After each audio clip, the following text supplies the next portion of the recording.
Bienvenue dans la pause fitness. Alors, ce podcast est réservé à ceux qui veulent améliorer leur nutrition, leur entraînement et aussi peut-être leur style de vie.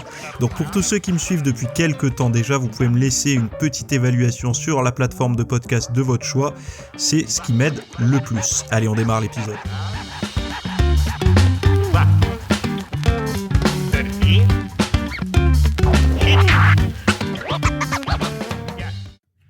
Salut à tous, nouvel épisode aujourd'hui. Alors, aujourd'hui, on va parler de plein de petits sujets d'actualité, comme toujours. Mais avant, petit tuto pratique. Donc, j'ai reçu pas mal de questions de personnes qui m'ont dit tu nous parles souvent des notes de l'émission, mais en fait, comment on y va ? Et en fait, bon, je vais vous donner la technique pour comment ça s'appelle Apple Podcast, je crois que c'est ça, ou podcast sur Apple, là, la petite icône violette. Quand on est sur un podcast et qu'on est en train de l'écouter sur Apple Podcast, vous avez la barre en fait en bas avec le lecteur, vous cliquez dessus et en fait après vous avez, quand vous glissez un petit peu vers le haut, vous avez le player, plus 15, moins 15, moins 30, enfin selon comment vous l'avez paramétré, vous avez mise en veille et ensuite en dessous vous avez une note sur l'épisode qui est par défaut masquée en fait, et il y a un petit bouton, il y a marqué afficher et là tadam, quand vous appuyez, ça y est, vous avez les notes de l'émission. Donc comme ça vous évite d'aller le rechercher sur le site, etc. Là, directement sur Apple, vous l'avez. Donc j'imagine que c'est un peu pareil sur toutes les plateformes. C'est par défaut masqué. Il faut l'afficher, c'est normal en fait, je vous explique pourquoi rapidement. Quelle que soit la plateforme, que ce soit YouTube ou autre, il faut en sorte de masquer ce genre de choses parce que vu qu'il y a des liens qui vont mener sur par exemple mon site, ça va vous faire quitter leur plateforme d'écoute et eux ils ont pas envie. Le but c'est que vous soyez tout le temps chez eux. Donc voilà. Donc c'est pour ça ils vont pas mettre en avant des outils qui vont faire sortir du podcast de l'écoute quoi. Bien que quand vous écoutez sur Apple Podcast, vous pouvez cliquer sur les liens et ça coupe pas le podcast. C'est ça qui est cool. Il y a que sur YouTube, si vous êtes pas en YouTube Premium, que ça coupe de mémoire. Bref. Ça c'était la première chose. La deuxième chose que j'avais envie de partager avec vous, oui, j'ai, vous savez là depuis, alors ceux qui suivent un petit peu tout ce que je raconte, j'ai mis en place un canal Telegram depuis peut-être 3 semaines maintenant. On n'est pas nombreux dessus, on est quelques-uns. Et en fait, je partage régulièrement des petits trucs, alors des trucs que je mets plus forcément sur les réseaux sociaux type Instagram et tout ça. Parce que voilà, moi vous savez tout ce qui est story et tout, j'en publiais je crois là où j'étais le plus régulier, c'était en 2016 et depuis c'est un peu devenu la cohue et ça me plaît moins et puis je trouve pas trop d'intérêt à le faire actuellement. Mais par contre, quand j'ai des petits trucs que j'ai envie de partager avec les gens qui me suivent de près entre guillemets, je le mets sur Telegram. Donc là, par exemple, ce matin, j'ai fabriqué, j'ai tuné un petit peu un bracelet de montre. C'était ma petite méditation du dimanche matin après le sport, avec des fils et tout ça de couleurs. Enfin bon, bref, j'ai partagé la photo, mais il y a également la barre de traction que j'utilise, que j'ai mis récemment. La dernière fois, on parlait de literie, de matelas. Donc, il y a le lien du matelas que j'ai. Enfin, des choses comme ça. Voilà, des choses un petit peu plus personnelles. Donc ça, voilà, ça fait partie des choses que je vous mets dans les notes de l'émission. Ça s'appelle canal Telegram pour rejoindre. Alors c'est 100% gratuit. On n'est vraiment pas nombreux. Et c'est pour ça que moi, moins on est de monde, plus ça m'encourage finalement à mettre des choses un petit peu plus personnelles parce que j'aime pas trop quand il y a un petit peu tout le monde qui vient comme ça. Là, c'est une application puis ça permet d'avoir aussi les news et tout ça que je partage sur le site. Donc je trouve ça intéressant. Bon. Dans cet épisode, qu'est-ce qu'on va voir ? La première chose, c'est le thème, grignoter ne fait pas grossir, point d'interrogation. Alors, attendez, hop, je fais juste un petit truc. Voilà. Donc, grignoter ne ferait pas grossir. Donc c'est un article que j'ai récupéré. Donc encore une fois, toutes les sources, les références des articles, vous les avez en note d'émission. Il y a un lien, vous cliquez, vous avez toutes les sources. Moi, ça me permet d'être, de pas piquer le contenu des autres, de vous montrer d'où ça vient. Et puis, si vous voulez réagir un petit peu plus en détail avec le sujet du podcast, un des sujets, au moins vous pouvez contacter les personnes, les rédacteurs des articles en question. Donc le titre, grignoter ne fait pas grossir. Alors là, je démarre la citation. Le corps est en hypoglycémie et réclame du sucre. C'est normal, précise la thérapeute. Déguster une petite collation, compote, fruits, noix, produits laitiers, un morceau de pain plus un morceau de fromage ou quelques carrés de chocolat, des biscuits, assis à table sans rien faire d'autre. Donc en fait, l'idée de grignoter moi je suis pas pour le grignotage, honnêtement, pour plusieurs raisons, mais c'est vrai que dans le monde du fitness, on a tendance à pas forcément grignoter. Alors ceux qui sont dans le fitness pur, c'est ceux qui fonctionnent un petit peu avec l'école bodybuilding. Ils vont avoir tendance à avoir un repas le matin, une collation de milieu de matinée, un repas le midi, une collation d'après-midi. S'ils s'entraînent en fin d'après-midi, une collation après l'entraînement, plus le repas du soir et parfois même une collation avant d'aller se coucher. Donc du coup, ils ont pas forcément, pour eux, le grignotage, ça veut rien dire parce que c'est pas du grignotage, ce sont des collations, c'est calculé, c'est précis, ça rentre dans leur rapport quotidien, etc.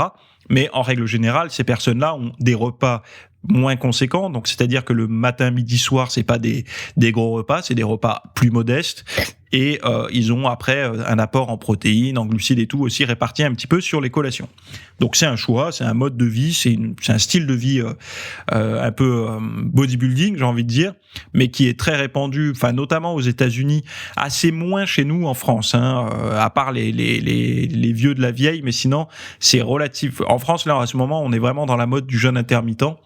Mais sinon, c'est un petit peu plus pour les Américains et les Anglais aussi. Mais là, dans le thème de l'article, il y a un truc où ça pose un petit peu problème. Je me mets à la place d'un lecteur lambda. Donc un lecteur lambda qui tomberait sur cet article et qui lirait la petite citation de la thérapeute qui dit « Le corps est en hypoglycémie et réclame du sucre, c'est normal ». Donc beaucoup de personnes là vont se dire je suis en hypoglycémie donc je manque de sucre donc il faut que j'en mange. Et là c'est le premier bug, c'est-à-dire que quand on a une lecture sans connaissance, l'hypoglycémie, le corps réclame du sucre. Non, déjà il faut rétablir la chose, le corps réclame du glucose. Et ce glucose-là, est-ce qu'il est amené essentiellement par du sucre ? Non, pas forcément. Il peut être amené par tout un tas d'aliments. Sauf que la rapidité à laquelle ça va être tamponné, donc l'hypoglycémie, va varier en fonction de la nature de l'aliment. Donc évidemment, si vous mangez un morceau de pain blanc ou un morceau de sucre ou je sais pas un Kinder ou quoi, la réponse va être beaucoup plus rapide. Donc la sortie de l'hypoglycémie va être plus rapide que si vous mangez une tranche de blanc de poulet, admettons. Mais ça veut pas dire que que le taux de glucose sanguin ne va pas remonter après la tranche de blanc de poulet. Elle va remonter, mais pas aussi rapidement. Et c'est là où je me répète régulièrement, je le sais. Mais pour lire de l'actualité, pour lire des articles, il faut avoir une certaine dose de connaissance. C'est-à-dire que là où il y a une problématique, c'est que même les contenus qui sont à but grand public ne sont pas réellement à but grand public parce qu'en fait, ils essaient tellement de vulgariser et d'aller à l'essentiel qu'ils y vont trop. Et là, cette phrase-là qui dit « le corps est en hypoglycémie et réclame du sucre, c'est normal », donc en gros, remanger du sucre, eh ben c'est trop, la vulgarisation est trop extrême et donc du coup une personne moyenne en fait va se dire il faut que je mange du sucre. Et là c'est là où problème. Bon, deuxième chose où je suis moyennement d'accord, c'est déguster une petite collation, compote, fruits, noix, produits laitiers, un morceau de pain, un morceau de fromage ou quelques carrés de chocolat, des biscuits. Toutes ces choses-là en fait, on peut pas les mettre dans le même panier parce que je peux pas mettre dans le même panier des noix, un morceau de pain, un morceau de fromage, du chocolat, des biscuits. Enfin, je veux dire, là, en fait, c'est bizarre. Il y a des produits non transformés, des produits transformés, on met tout dans le même panier, donc sous prétexte que ce serait que ça serait similaire, quoi. Et j'ai un petit peu de mal avec ça parce que souvent, les personnes qui ont du mal à perdre du poids, je vais prendre des exemples typiques, classiques, même que vous connaissez tous autour de vous. On a tous rencontré des personnes qui n'ont pas un poids de forme, donc qui ont et le désir et visuellement besoin de perdre du poids, parce que on le sait maintenant, quand une personne est en surpoids, elle est en mauvaise santé par défaut. Enfin, c'est un peu comme je sais plus qui c'est qui disait ça, mais un malade qui s'ignore entre guillemets, puisque dépasser un certain tour de taille, on est à risque de beaucoup de pathologies. Donc une personne qui est en surpoids au niveau visuel, mais également qui le sait, donc cette personne est consciente de son surpoids, on le voit régulièrement. Parfois, ce sont des personnes qui ne prennent pas de petit déjeuner, donc qui commencent à manger que le midi, donc potentiellement en jeûne intermittent. Alors que, là, on se dit, mais je comprends pas, cette personne fait le jeûne intermittent, elle mange pas le matin. Mais en fait, il y en a plein des gens qui sautent le petit déjeuner. Moi, qui fais des consultations régulièrement avec des personnes qui ont des questionnements par rapport à tout un tas de choses dans le monde du fitness, je me rends compte qu'à plus de 50% du temps, les gens, ils sautent le petit déjeuner. C'est-à-dire que et pourtant, c'est souvent des désirs de perdre du poids, etc. Donc le petit déjeuner est souvent sauté. Le repas du midi est relativement contrôlé parce que c'est soit sur le lieu de travail.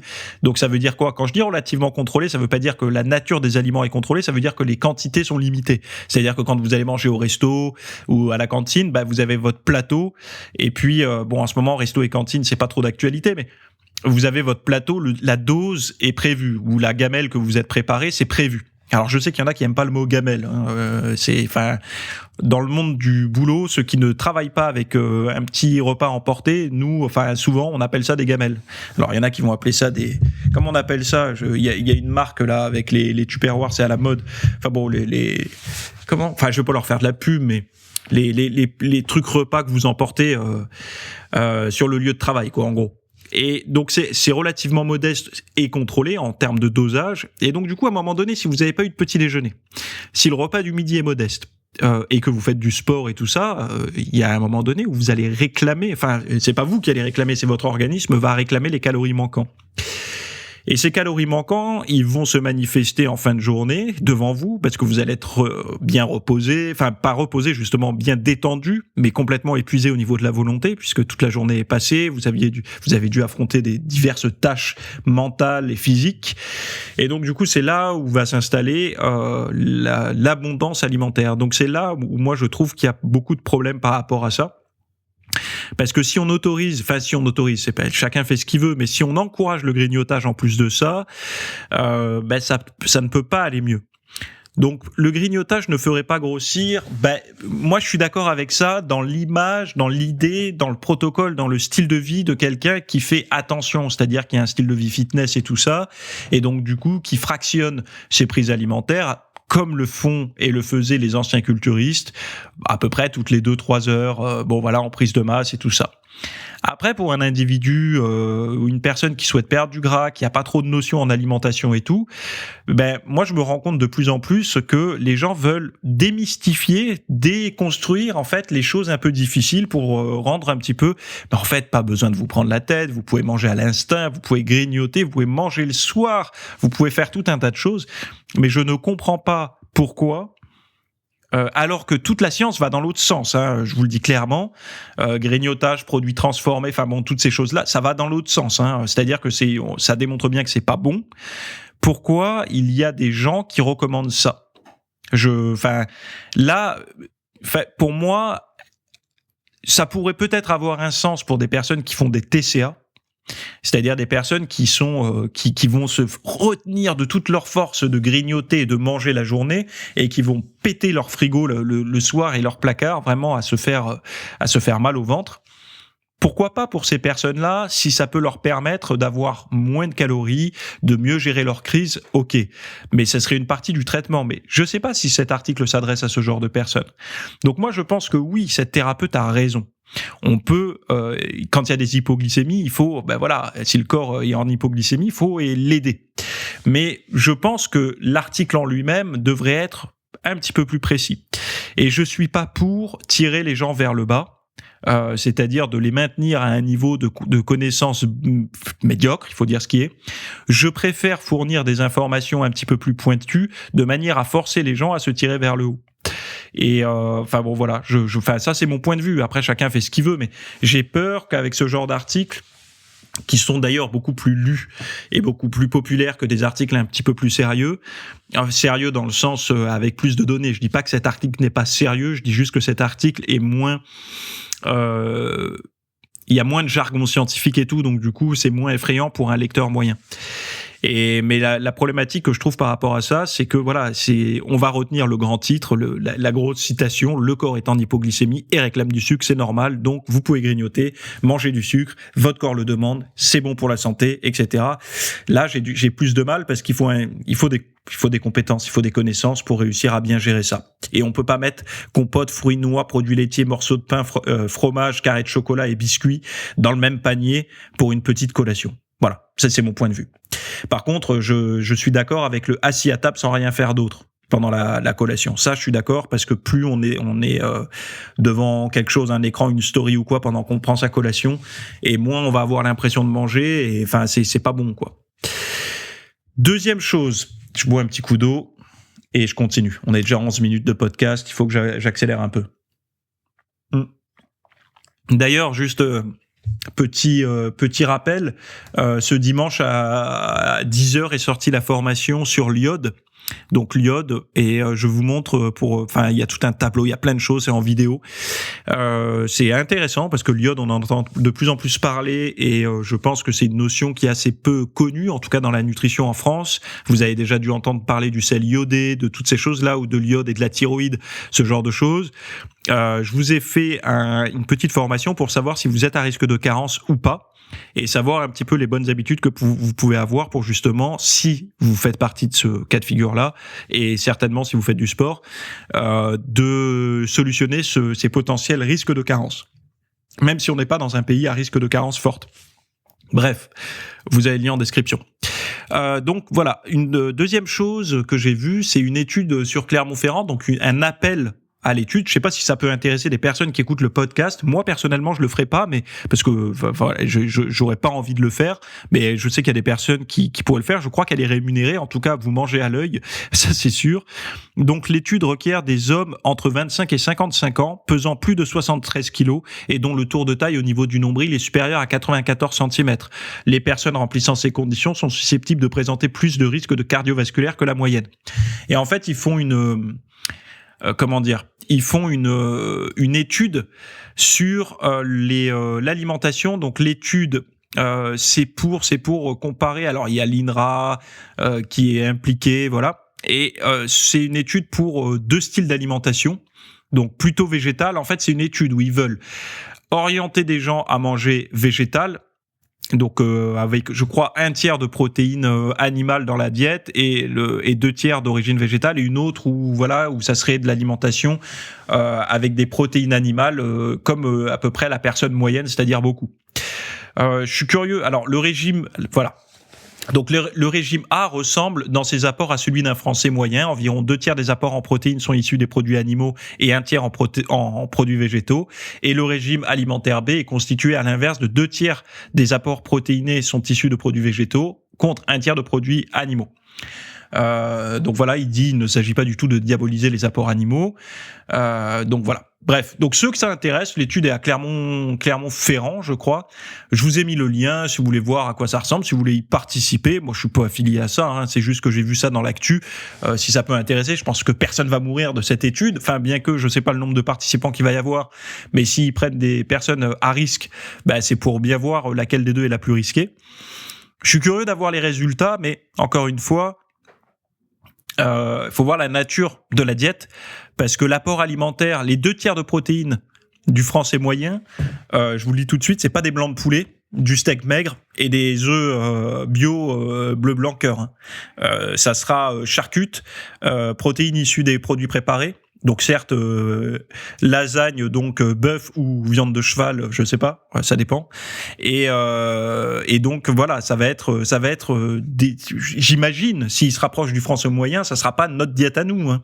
Mais bon, ça peut être intéressant. Pourquoi je dis ça? Parce que si on inclut dans cette étude des gens comme vous et moi, ça peut un peu fausser les données, parce que justement votre état de santé devrait être normalement un petit peu meilleur si vous mangez mieux et faites du sport. Donc je sais pas si vous avez le droit finalement même de participer à l'étude, parce que ça se trouve ils veulent des gens sans sport, j'en sais rien. Mais voilà, je sais que il y a une contribution financière, et moi personnellement, si on me demande de faire un choix, je préfère faire ça plutôt que sur un vaccin. Bref. Donc troisième actu découverte. Attends, je vais fermer la porte, j'arrive. Voilà, les joies de l'enregistrement de podcast sans faire de pause. Donc une perte de poids extrême. Alors oui, ceux qui connaissent pas Dominique Farrugia, donc qui faisait partie et qui fait peut-être toujours, enfin je pense que c'est plus d'actualité, mais vous savez le groupe Les Nuls avec Alain Chabat et compagnie. Il a fait une grosse perte de poids, donc il a toujours été en surpoids. Il a dit, enfin voilà, il a toujours été en surpoids. Et là, il a mis un tweet où il est marqué une fois pour toutes, j'ai maigri, je pesais 120 kilos et j'en pèse aujourd'hui 74. Bon, il faut savoir que cette personne, depuis plusieurs années, est atteinte d'une SEP, d'une sclérose en plaques. Donc je trouve ça hyper inspirant qu'une personne en chaise roulante comme lui, donc d'abord il a été avec des béquilles, maintenant il est en chaise roulante, et réussit à passer de 120 kilos à 74 kilos. Enfin force à lui, enfin je trouve alors. Sclérose en plaques, c'est pas une pathologie légère, hein. C'est quand même une maladie neurodégénérative assez lourde. Et je trouve en chaise roulante qu'une personne en chaise roulante réussir à passer de 120 kilos à 74 kilos, enfin, je veux dire, pour toutes les personnes 100% valides qui n'y arrivent pas, c'est pour moi quelque chose de. Alors, je sais, ça va les faire culpabiliser. Vont dire Théo, c'est pas bien parce que eux, ils culpabilisent. C'est un problème de santé, c'est un problème de machin. Et ben justement, c'est le 4e sujet qui s'appelle « Les obèses ne sont pas responsables de leur surpoids ». Je bois un coup et on en parle. Donc encore une fois, les sources, vous les retrouverez dans les notes de l'émission. Donc les obèses ne sont pas responsables de leur surpoids. Je cite, entre patrimoine génétique, alimentation ultra transformée, sédentarité croissante, mais aussi altération du microbiote intestinal, stress en tout genre et même pollution de l'air, les raisons de ce fléau, l'obésité, sont tellement variées que le fat shaming devrait, depuis longtemps, appartenir au passé. Donc le fat shaming, donc S-H-A-M-I-N-G, je ne savais même pas que ça existait.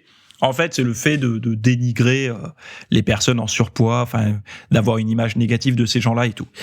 Je me suis déjà expliqué dans d'autres podcasts, je trouve ça complètement, enfin, bête, en fait, L'obésité est une pathologie. Donc, l'obésité est une pathologie et un problème de santé.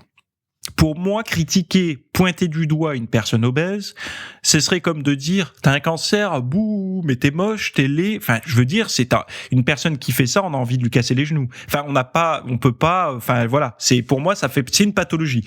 Dans le même ordre que de se moquer d'une personne en dépression, de se moquer d'une personne, toute pathologie. Donc du coup, l'obésité étant une pathologie, je trouve ça quand même étrange de s'en moquer. Étrange dans le sens où, enfin voilà, c'est la personne qui s'en moque, elle a quand même une petite, elle a pas beaucoup d'empathie. Je sais pas pour moi, c'est des critiques d'adolescents et d'enfants. Vous savez, quand on est vraiment ultra, on s'en fout de tout, quoi. On a juste envie de faire un peu de briller en société, quoi. Mais là où j'ai un petit problème, c'est quand ils disent les obèses ne sont pas responsables de leur surpoids. J'ai du mal avec ça pour plusieurs raisons. Déjà, je ne suis pas pour de déresponsabiliser un individu de sa situation. Parce que, si vous voulez, moi, je vais faire un grand écart avec d'autres sujets. J'ai remarqué une chose personnelle, c'est que quand je suis dans des périodes de doute, souvent, les périodes de doute que je vis dans ma vie, dans mes années, dans les mois que je traverse, ce sont des périodes qui suivent immédiatement des moments où j'ai créé beaucoup. C'est-à-dire que quand j'accouche de nombreuses choses, que ça soit des contenus, des idées, que ça soit au niveau professionnel ou personnel, quand j'ai accouché de ça, j'ai une forme de baby blues en fait. Mais baby blues j'ai accouché de mon bébé entre guillemets, de ma productivité. Et après, je traverse une petite période, un petit creux, où là, en fait, et qui m'est nécessaire, hein. D'ailleurs, je tiens à préciser, ça m'est nécessaire. En fait, c'est une période où mon corps me dit, waouh, là, t'as envoyé la purée pendant pas mal de semaines, de jours, de mois, parfois. Tu passes un creux de vague, et c'est nécessaire que pendant cette période, j'ai de la remise en question, j'ai de l'ennui, j'ai du doute et tout, pour faire jaillir, en fait, de la créativité dans le futur. Et j'ai remarqué une chose, c'est que durant ces périodes de doute, je suis hyper aimanté par la déresponsabilisation des situations. C'est-à-dire, je m'explique. Je suis plus attiré par des contenus polémiques, des contenus qui pourraient être de style... alors, moi, j'ai jamais été dans la théorie du complot, tous ces trucs-là, mais vous savez, il y a des petits contenus qui sont pas forcément la théorie du complot, mais un petit peu quand même. Tu sais, les contenus, par exemple, l'industrie agroalimentaire veut te faire du mal, des choses comme ça.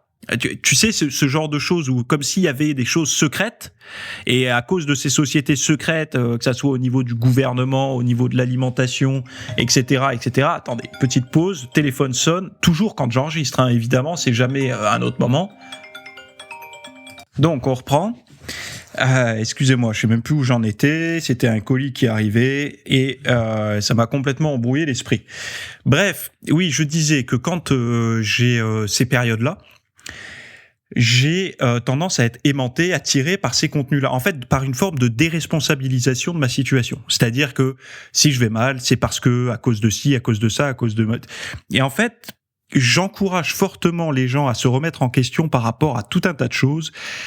Ce sont surtout ces côtés où on se sent pas bien pour des raisons X ou Y, donc des situations de vie, un échec de perte de poids, un échec où on n'a pas réussi à s'entraîner et tout. On a toujours, quand on est épuisé, une forme très rassurante et très réconfortante de croire que ce n'est pas de notre faute. C'est-à-dire de se déresponsabiliser. Et je suis contre ça. C'est-à-dire que je préfère largement être dans l'acceptation, en fait, de pas être dans le déni, de dire... Ok, là en ce moment j'ai pas envie, mais surtout pas dire c'est de la faute de l'État, c'est de la faute de telle ou telle chose, parce que ça voudrait dire que déjà on n'est pas maître de sa situation, donc notre vie est contrôlée par d'autres personnes, et ça je pense que personne n'en a envie.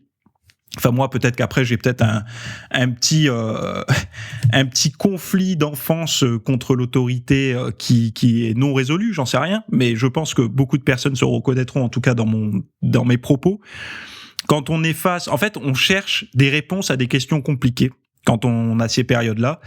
Et une personne qui est obèse a une vie déjà compliquée à cause de ces saloperies de personnes qui se moquent d'elles, mais aussi par rapport à elles-mêmes. Elles savent très bien qu'elles aimeraient perdre du poids, mais elles n'y arrivent pas. Donc du coup, ça crée un conflit. Elles sont beaucoup plus épuisées que d'autres personnes à cause de ça. C'est pas fluide, quoi. Et là où je voulais intervenir, dans les citations de l'article là que j'ai donné, quand on dit les obèses ne sont pas responsables de leur surpoids, je veux pas en fait fondamentalement je veux pas aller dans ce sens-là, dans le sens où je veux pas les pointer du doigt en disant vous faites que des mauvais choix, c'est de votre faute, pas du tout, mais de leur donner plutôt l'occasion de se dire vous pouvez être responsable. Donc ça veut dire que si vous pouvez être responsable, ça veut dire que vous ne dépendez pas des autres uniquement. Patrimoine génétique, je veux bien. C'est-à-dire que le patrimoine génétique, on est avec un patrimoine génétique, c'est comme ça, on peut pas le changer. Enfin, il y a un peu d'épigénétique, mais on peut pas réellement se changer profondément. Mais regardez les études au niveau génétique, c'est pas, je veux dire, c'est pas le truc qui va vraiment le levier maximal. Et souvent, ceux qui y arrivent le mieux, vous savez, la meilleure génétique du monde. Ça veut rien dire, hein. Pourquoi ? Parce que c'est quoi une bonne génétique ? Alors aujourd'hui, une bonne génétique, les gens vont dire oui, c'est être de pas avoir trop de poids, etc. Mais en fait, la réalité, c'est quoi ? C'est que si on stocke beaucoup de poids, aujourd'hui, c'est un fléau. Mais si jamais demain on est tous en mode Koh-Lanta, celui qui a stocké beaucoup survivra plus longtemps. Et celui qui a les abdos apparents en mangeant du McDo, il crève tout de suite dans la savane s'il n'y a rien à bouffer. Donc, vous voyez le côté normalité, pas normal, quelle bonne génétique, mauvaise génétique, c'est problématique en fait. C'est par rapport à un contexte. Est-ce que le contexte d'aujourd'hui est naturel ? J'en sais rien. Enfin, en tout cas, c'est celui dans lequel on vit. Donc pourquoi je dis tout ça ? Parce que patrimoine génétique, ok. On n'est pas responsable de ça, on peut rien y faire quelque part. On peut un peu travailler sur son épigénétique et le fait de bien manger, de faire du sport, de limiter le stress, de bien dormir, surtout bien dormir d'ailleurs.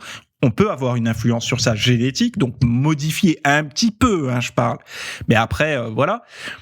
Et après, ils mettent dans la même catégorie aliments ultra transformés. Mais depuis quand on n'est pas responsable de ce qu'on met dans son assiette ? Je veux dire, les aliments ultra transformés, ils existent. Et moi, personne n'est venu me mettre un couteau sous la gorge pour les manger. Donc, il faut pas les mettre dans les mêmes catégories. C'est-à-dire que, évidemment, il y a des aliments ultra transformés, mais on n'est pas obligé de les acheter. Donc, du coup, on a une forme de responsabilité face à un article. Est-ce qu'on choisit les pâtes chinoises instantanées qui se cuisent dans le bouillon d'eau, ou est-ce qu'on va choisir, je sais pas, des fruits ou autre, j'en sais rien. On a une forme, et moi je pense qu'il faut redonner aux gens, leur appuyer beaucoup, de dire mais t'as la responsabilité, tu as ton libre arbitre, même si le libre arbitre il est ce qu'il est avec le marketing ambiant, mais tu as quand même la capacité de prendre des décisions. Ne te laisse pas trop entraîner dans ce qu'on dit. Tu as la liberté de prendre des décisions. Sédentarité croissante, c'est pareil. La sédentarité croissante, elle résulte de quoi ? Elle résulte du grand boom des années, on va dire, fin des années 90, début 2000, où toute la jeunesse, tous les jeunes ont voulu avoir un travail qui ne ressemblait pas au travail difficile. On est tous allés faire des stages quand on était en 3e ou 4e au collège. Et on a tous goûté un petit peu aux travaux manuels, à toutes ces choses-là. Et donc forcément, on a eu des expériences plus ou moins agréables. Donc du coup, on a eu envie, pour beaucoup d'entre nous, de se tourner vers un métier plus confortable, à l'abri de la pluie et du froid, et en été, à la climatisation. Ouais, on a pris notre décision sans savoir que ça allait augmenter la sédentarité, qui allait devoir être compensée par un effort volontaire de notre part, le sport, un peu de marche le week-end, enfin voilà, des choses pour essayer un petit peu de contrebalancer ça. Mais c'est pas une mauvaise chose, la sédentarité au travail, hein. Je dis pas que c'est une très mauvaise chose. Par contre, je dis une chose, c'est que il faut la contrecarrer. Et c'est quand même plus agréable de compenser de la sédentarité avec des choses qui pourraient nous plaire. Alors moi, personnellement, c'est la musculation et d'aller marcher. Par exemple, hier, avec ma compagne, on allait marcher. Enfin bon, bref, voilà, je passe les détails, mais et on a la chance aujourd'hui, quand on a un métier sédentaire, de contrebalancer ça avec de l'activité physique qui nous plaît et pas qui est imposée par notre travail. Donc du coup, qui potentiellement ne pourrait pas nous plaire. Par exemple, je sais pas, un maçon, il a pas forcément envie de se baisser 100 fois par jour, voire plus, pour aller chercher des parpaings, etc. Mais il a pas le choix en fait. S'il veut monter son mur, il doit faire ça. Alors que je sais pas, une personne qui travaille dans un bureau, elle a le choix de choisir tout un éventail d'activités physiques, du ping-pong jusqu'à la natation, et elle a le choix. Donc c'est quand même plus agréable. Donc responsabilité. 1, l'alimentation. On est responsable de ce qu'on met dans son assiette. 2, la sédentarité. On est responsable du temps passé assis. On peut rester assis toute la journée, pas de problème, mais c'est un choix. C'est-à-dire que c'est le travail qu'on a choisi de faire. Alors, si on est chômeur, on n'est pas obligatoirement sédentaire. Ça, voilà. Mère au foyer, père au foyer, chômeur, chômeuse, ou retraité avec un E à la fin, comme vous voulez. On n'est pas obligé d'être sédentaire. Il y a plein de choses à faire. On peut être debout, faire le ménage, ranger le garage. Enfin bon, bref, on peut faire tout un tas de choses. Après, ils disent les altérations du microbiote intestinal. Mais en fait, ça, c'est lié à l'alimentation ultra transformée, à la sédentarité, au manque de sommeil. Donc, responsabilité, oui, on a une responsabilité sur ça. On peut agir là-dessus. Et il y a une altération, certes, mais cette altération, elle vient pas de nulle part, en fait. Elle vient d'actions produites par l'individu. Ensuite, on a stress en tout genre et même pollution de l'air. Donc, pollution de l'air, ok, on n'est pas responsable de ça. Enfin, on l'est de manière globale. Donc, tous, avec les diesels, les machins. Mais bon, en même temps, on nous a tous dit, faut arrêter les essences, passer au diesel. Puis aujourd'hui, on nous dit l'inverse. Puis, enfin, de toute façon, c'est passé à l'électrique en 2024-25. C'est mort, les voitures thermiques dans les grandes villes. Donc, la pollution de l'air, ok, on n'a pas trop de moyens d'agir maintenant tout de suite à titre individuel dans l'immédiat, mais même s'il faut faire des efforts de manière générale, tous un petit peu à notre échelle, quoi. Mais par contre, le stress, on a des moyens d'agir. Enfin, je veux dire, aujourd'hui, que ça soit de la méditation, de l'hypnose, d'aller marcher en forêt, tout un tas de choses, on peut se responsabiliser là-dessus. Donc, les obèses ne sont pas responsables de leur surpoids. Je trouve pas ça motivant pour quelqu'un en surpoids. C'est-à-dire qu'une personne en surpoids, on lui dit ça. Une personne qui a zéro connaissance, je parle. On lui dit, tu n'es pas responsable de ton surpoids. Qu'est-ce qu'elle va faire ? À part le vivre comme déjà une fatalité, ce qui est forcément, enfin, je veux dire, c'est un petit peu comme si on lui disait, je sais pas qui, Dieu, une étoile, n'importe qui t'a choisi pour te dire que toi, t'es l'élu tu t'es en surpoids. Non. moi je pense que les responsabiliser ces gens-là, mais dans un sens positif, je parle responsabiliser. Ça veut dire de leur dire non, fais attention à tout ce qui se dit. Tu as quand même des leviers d'action. Après, ça veut pas dire que ça va être aussi facile que n'importe qui, mais ne crois pas que il faut te laisser aller sur la pente glissante du surpoids sous prétexte que tu n'as pas le contrôle dessus parce que ce n'est pas ta faute. C'est pas une histoire de faute ou de pas faute, c'est une histoire de responsabilité. Tu peux faire des choix qui ont dans le sens où ça va aller mieux ou moins bien, mais c'est juste ça. Mais effectivement, il y a des choses où tu n'es pas maître de la situation, genre ta génétique, genre ton enfance, comment t'as été alimenté dans ton enfance, et t'avais pas le choix, c'est pas toi qui faisais les courses, c'est pas toi qui remplissais ton assiette, la situation là, géographique dans laquelle t'as grandi et tout. Mais à partir du moment où on devient autonome, c'est-à-dire adulte, logiquement pour moi, adulte c'est quand on devient autonome, la liberté de pouvoir aller habiter plus ou moins où on veut en fonction de son budget, de manger plus ou moins ce qu'on veut en fonction de son budget, enfin bon bref, vous avez compris, on a une forme de responsabilité qui s'installe, et j'aime pas ce genre d'article qui finalement s'adresserait presque à des enfants ou des adolescents qui n'ont pas le pouvoir de décision sur leur propre vie, quoi. Et moi, je préfère encourager les gens qui sont obèses et en surpoids, qui m'écoutent, de dire vous avez une responsabilité et prenez-la en fait. Ne la laissez pas. Ne laissez pas des gens dire que vous n'avez pas d'autre choix que d'être en surpoids. Vous avez d'autres choix et vous avez des leviers. L'alimentation, la sédentarité, le contrôle du stress. Comme ils disent là, altération du microbiote intestinal, ça je trouve ça bizarre parce que, comme je disais tout à l'heure, le microbiote intestinal est altéré par des situations de vie qui sont faites par l'individu. Donc on est toujours, comme je disais la dernière fois, personne n'est imparfait, on est juste le parfait résultat des actions qu'on a menées jusqu'à aujourd'hui. Donc une personne en surpoids elle est parfaite, c'est la parfaite représentation de ce qu'elle a fait, de sa génétique, de tout ça. Mais elle n'est pas imparfaite, c'est pas possible, elle peut pas être imparfaite. C'est-à-dire qu'elle peut pas, en ayant fait tout pour aller dans un sens, avoir un résultat différent. C'est pas le hasard en fait, c'est pas possible. Donc on est tous parfaits, on est tous le parfait résultat de ce qu'on fait. Et donc par rapport à ça, moi je trouve ça plutôt encourageant et c'est pour ça que je préfère. Je peux avoir ce discours-là parce que j'ai traversé ça en fait, j'ai vécu ça. Et donc du coup, j'ai envie de donner aux gens des pistes. Alors, j'ai pas été en obésité morbide, mais bon, moi, l'histoire des 94 cm de tour de taille, supérieur à ça, avec les problèmes de santé qui vont avec, enfin les potentiels problèmes de santé, parce que moi je les ai pas eus, mais ils étaient quand même sous-jacents. Enfin, je sais pas comment dire, mais potentiellement le risque était beaucoup plus élevé qu'une personne qui avait pas ça.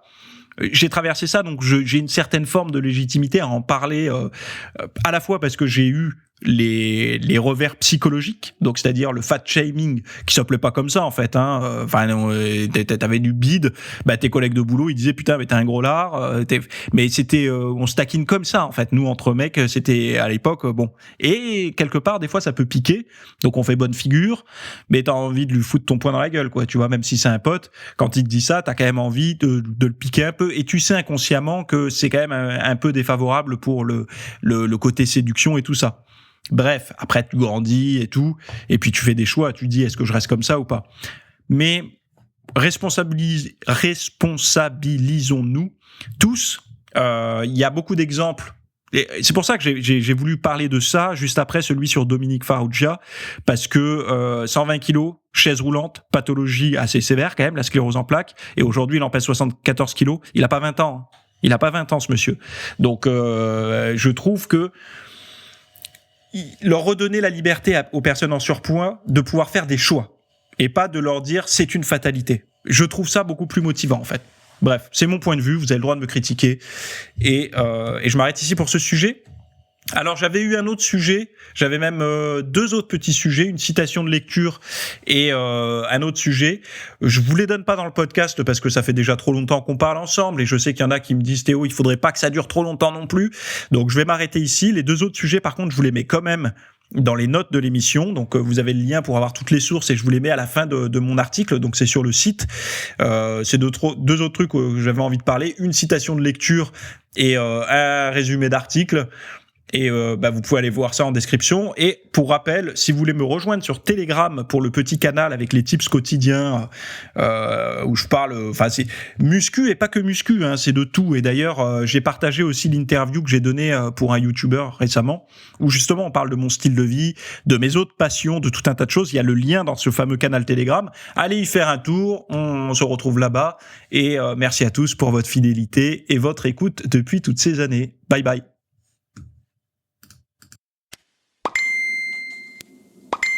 Non, ne t'inquiète pas, c'est pas chez toi que ça sonne, c'est ici. En fait, c'est juste pour attirer un petit peu ton attention et te dire que tu as devant les yeux, en description de cet épisode, plusieurs liens, dont un pour aller noter mon podcast avec des petites étoiles sur la plateforme que tu préfères, iTunes, je sais pas quoi, Spotify, etc. Mais également, tu peux aller retrouver tous les liens que j'ai cités dans l'épisode. J'ai essayé de faire des descriptions avec tous les liens, comme ça au moins ça vous donne des accès directs à toi et à tous ceux qui m'écoutent, de manière à pouvoir trouver directement le contenu. Donc voilà, j'espère que cet épisode t'a plu. N'hésite pas à t'abonner sur la plateforme de podcast que tu préfères. Et c'est toutes les semaines à 8h du matin, le mardi. Bye bye.